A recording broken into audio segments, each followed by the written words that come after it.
கிருஷ்ணகிரி அருகே பூர்வீக சொத்தில் எனக்கு சேர வேண்டிய பாகத்தை கேட்டதற்கு அடியாட்கள் கொண்டு தாக்கி கொலை மிரட்டல் விடுத்தவர்கள் மீது உரிய நடவடிக்கை எடுத்து உரிய பாதுகாப்பு கோரி பாதிக்கப்பட்டவர் குடும்பத்துடன் மாவட்ட காவல் கண்காணிப்பாளரிடம் புகார் மனுவினை கொடுத்தார். கிருஷ்ணகிரி அருகே உள்ள போத்திநாயனப்பள்ளி கிராமத்தை சேர்ந்தவர் ஆட்டோ ஓட்டுநர் சுரேஷ். கடந்த 2006ஆம் ஆண்டில் போத்திநாயனப்பள்ளி கிராமத்தை சேர்ந்த இஸ்லாமிய சமுதாயத்தை சேர்ந்த ஜரீனா என்ற ஜமுனா என்பவரை கலப்பு திருமணம் செய்து கொண்டுள்ளார். இதன் மூலம் இவர்களுக்கு ராகுல், தருண் ஆகிய 2 மகன்கள் உள்ளனர். இதில் தருண் உடல் ஊனமுற்ற நிலையில் உள்ளார்.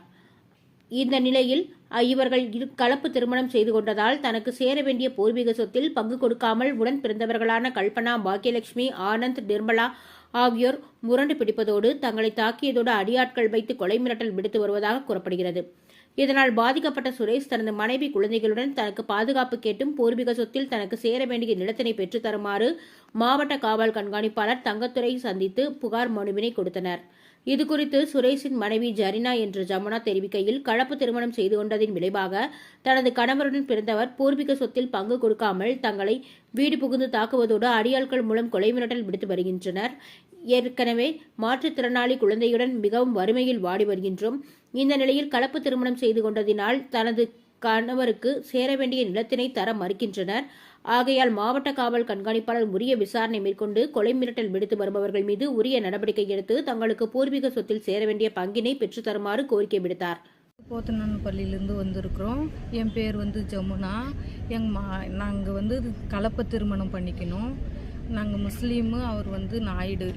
கலப்பு திருமணம் பண்ணிக்கணும். சொத்து கேட்க போனால் எங்கள் வீட்டுக்காரவே அடித்து கொலை பண்ணுற அளவுக்கு துன்பம் படுத்துகிறாங்க. எங்கள் நாத்தனார், எங்கள் மாமியா, எங்கள் மச்சனை, எங்கள் நாத்தனா வீட்டு பசங்கள்லாம் சேர்ந்து ரோட்டில் பிடிச்சி செமரா அடித்து துன்பப்படுத்தியிருக்கிறாங்க. நாங்கள் சொத்து கேட்க போனால். உங்களுக்கு என்ன வேணும் சொல்லுங்கள். உங்களுக்கு என்ன வேணும்? இப்போ என்ன பண்ணணும்? எதுக்காக ஒன்றுக்கிறீங்க? எங்களுக்கு நியாயம் வேணும். இது என்னான்ட்டு எங்களுக்கு நியாயம் வேணும்.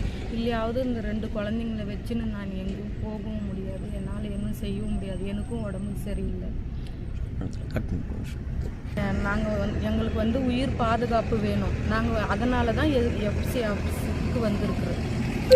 உங்கள் தேடல் நியூஸ் சேனலை லைக் பண்ணுங்க, ஷேர் பண்ணுங்க, கமெண்ட் பண்ணுங்க, ஆல் பெல் பட்டனை கிளிக் பண்ணுங்க, மறக்காம சப்ஸ்கிரைப் பண்ணுங்க.